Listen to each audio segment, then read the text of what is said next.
Okay, so what I have set up here is a little demo with a white light source, so an incandescent bulb.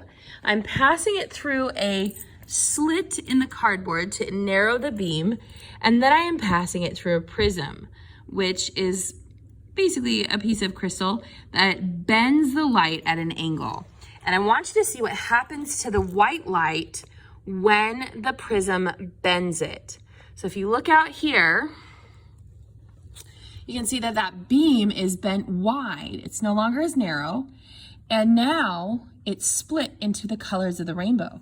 So if you look really, really carefully, you can see the red, the orange, the yellow, the green, the blue, and the purple.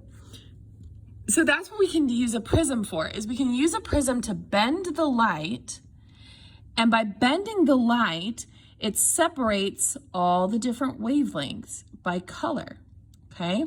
So each of these different wavelengths, each of these different colors has a different wavelength.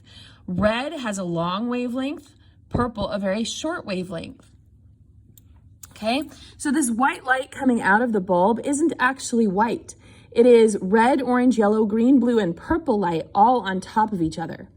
When we send it through the prism sends it back out at an angle, bending those waves, and you can see that it separates them into individual colors. So this is the principle behind how the spectroscopes that we're going to use for our lab work. They bend the light into all of its wavelengths.